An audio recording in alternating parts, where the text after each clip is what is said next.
Kisah penyamaran Aditya, si pemuda kaya, yang bekerja sebagai pelayan restoran. Episode 26. Aditya yang tak mengetahui bahwa Kenshin, yang saat itu berkenalan dengannya adalah anak tunggal Tuan Nakamoto, pemilik dari puluhan perusahaan ternama yang bergerak di bidang IT. Sama halnya dengan Kenshin, ia pun tak mengetahui bahwa kurir yang saat ini diajaknya bicara adalah anak dari teman baik ayahnya. Lalu terdengar Aditya berkata, "Oh ya Ken, maaf nih. Sepertinya saya harus segera balik ke resto. Takutnya kalau kelamaan, entar saya diomelin sama si bos." "Oh iya Dit, silakan. Aku juga mau bantuin cleaning service yang lain," sahut Kenshin. Setelah itu terlihat, Aditya pun langsung kembali menjalankan mobil catering yang tadi ia bawa. Sementara Kenshin, ia pun kembali melanjutkan aktivitasnya sebagai cleaning service. Oh ya, sekedar informasi. Dalam episode kali ini, karakter Kenshin tidak akan terlalu diekspos. Sementara itu, di aula perusahaan, yang dimana tempat diadakan perjamuan siang itu, terdengar ucapan dari beberapa orang tamu yang bertanya-tanya tentang maksud diadakannya perjamuan ini. Rupanya saat itu, mereka tak mengetahui niat dari Tuan Nakamoto. Lalu, di sela-sela percakapan itu terdengar Tuan Nakamoto berkata, "Mungkin banyak dari rekan-rekan sekalian yang bertanya-tanya tentang pertemuan yang tiba-tiba saya adakan ini. Sebenarnya, saya ingin menyampaikan sesuatu pada rekan-rekan sekalian, bahwasanya, dalam waktu 2 atau 3 bulan lagi, saya akan berhenti untuk mengurusi masalah bisnis yang saya punya. Dan sebagai gantinya, saya akan menyerahkan sepenuhnya tanggung jawab ini kepada anak tunggal saya. Dengan dibantu oleh anak teman saya ini, yang baru saja menyelesaikan studinya di Jerman," ucap Tuan Nakamoto. Ternyata saat itu, maksud diadakannya pertemuan di siang itu, hanya untuk menyampaikan bahwa, dalam beberapa bulan lagi, Tuan Nakamoto akan menyerahkan semua tanggung jawab bisnis yang beliau punya pada Kenshin, dan akan bekerja sama dengan Aditya. Mendengar ucapan-ucapan Tuan Nakamoto, para tamu yang datang pun kembali mempertanyakan tentang kedua anak muda yang akan mengurusi kerajaan bisnis dari dua pengusaha kaya itu. Sementara Aditya, yang telah sampai di restoran Golden, ia pun kembali melakukan rutinitasnya sebagai pelayan di restoran tersebut. Di sela-sela itu, terlihat tatapan mata Aditya menyusuri setiap sudut restoran itu, seperti sedang mencari-cari sesuatu. Namun, yang dicari tak juga terlihat. Dan tak terasa, waktu yang terus bergulir, detik dan jam pun terus berganti. Terlihat saat itu, jarum jam telah menunjukkan pukul 4:30 sore. Tanda bahwa sebentar lagi akan ada pergantian shift antara Aditya dan pelayan lain yang bekerja pada malam hari. Terlihat saat itu, Aditya yang telah bersiap untuk pulang. Namun, pandangan matanya masih tetap saja seperti sedang mencari sesuatu. Lalu, saat akan keluar dari pintu utama restoran itu, terdengar Citra memanggilnya. Mendengar suara panggilan itu, Aditya pun langsung menoleh ke arah datangnya suara, lalu berkata, "Kebetulan sekali Bu, pasti Ibu ingin meminta kembali setelan yang semalam Anda belikan untuk saya. Ini setelannya aku kembalikan," ucap Aditya.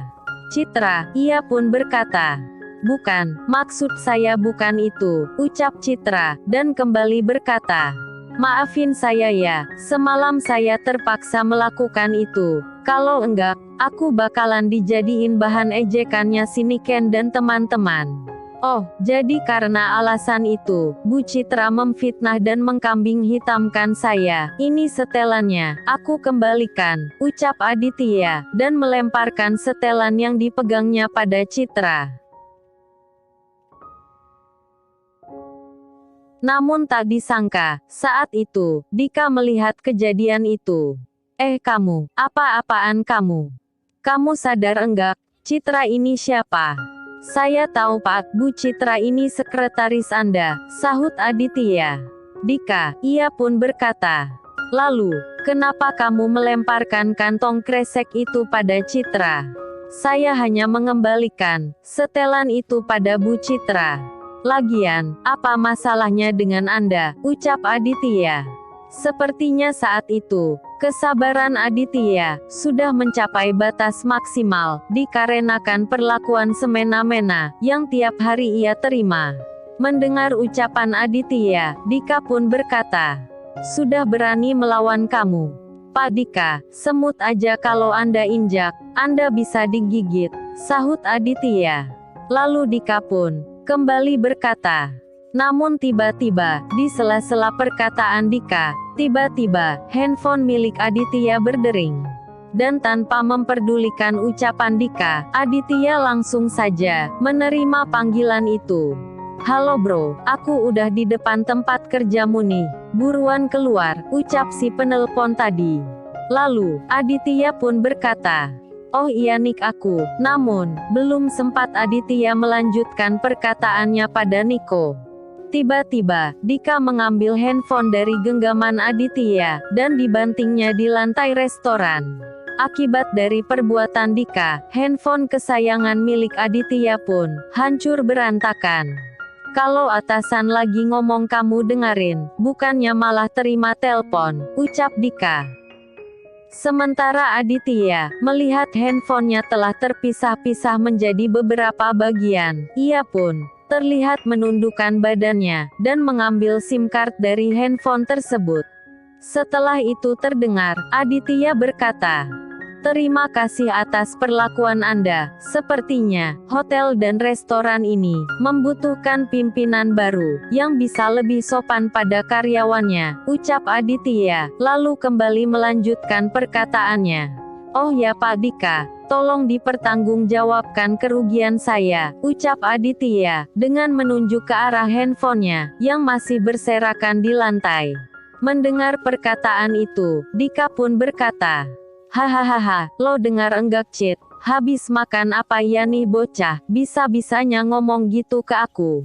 Lagian, kalau hanya masalah handphone kamu ini, besok aku gantiin yang baru, dan yang lebih mahal."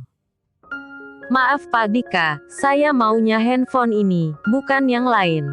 Dan ingat, kalau dalam 1 minggu, handphone ini belum kembali seperti semula, saya akan membuat perhitungan dengan Anda," ucap Aditya, lalu melangkah meninggalkan tempat itu.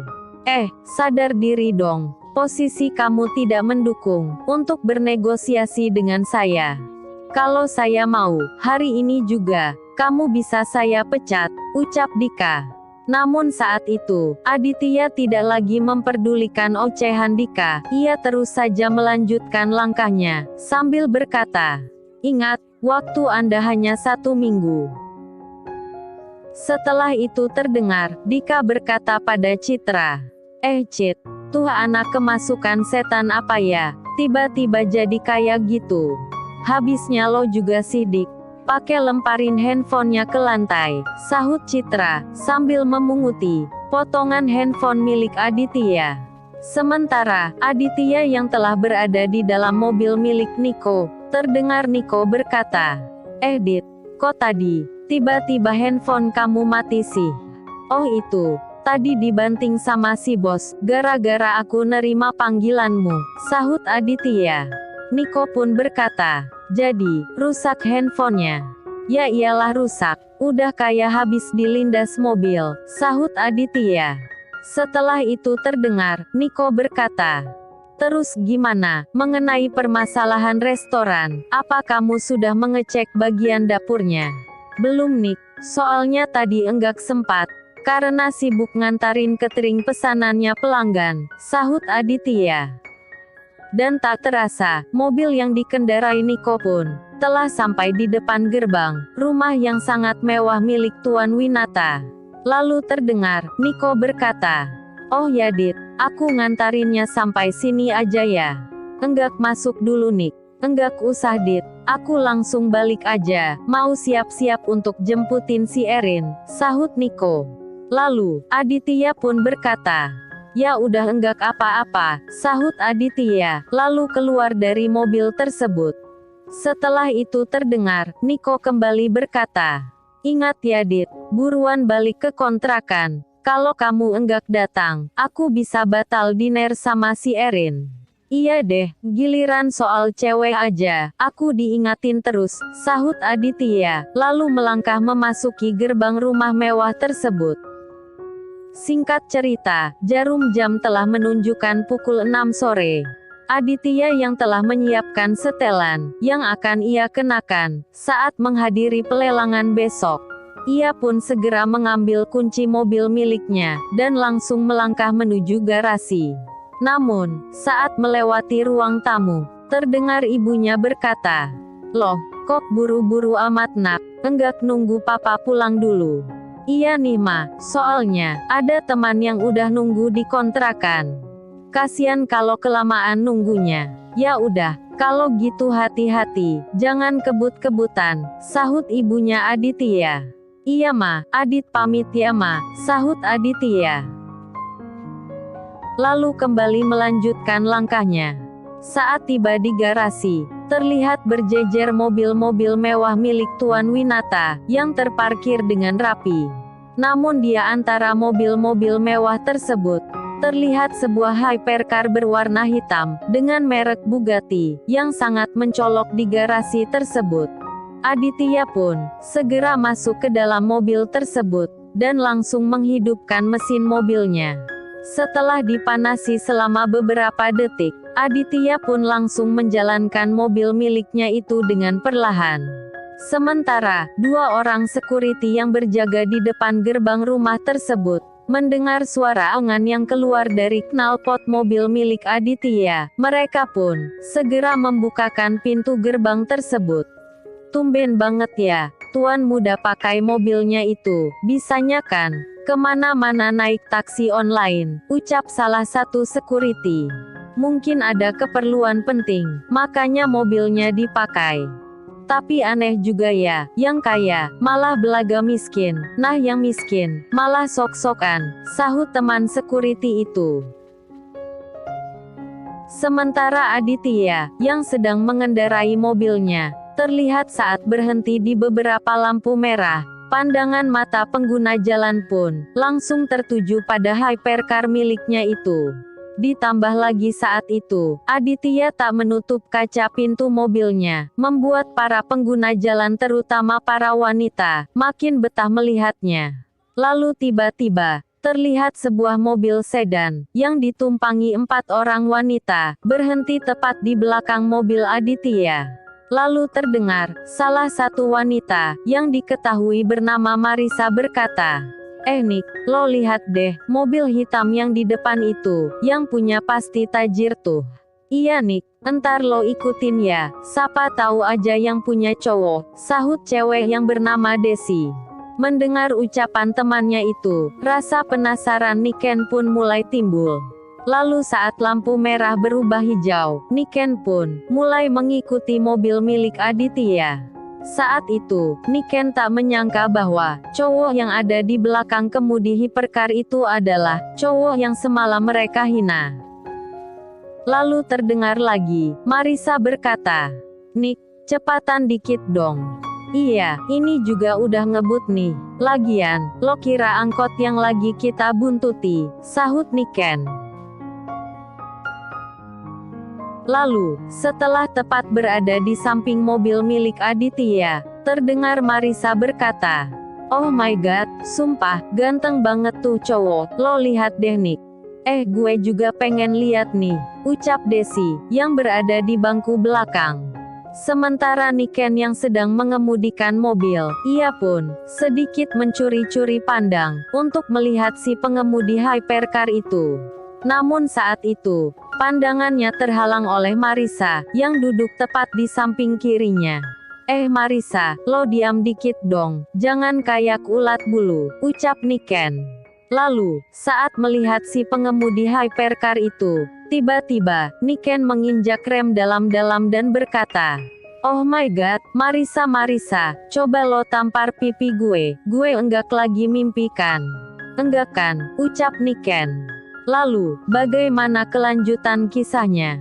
Nantikan di episode selanjutnya. Akhir kata, saya beserta admin channel ini, mohon undur diri dari ruang dengar Anda. Dan sampai jumpa di episode selanjutnya.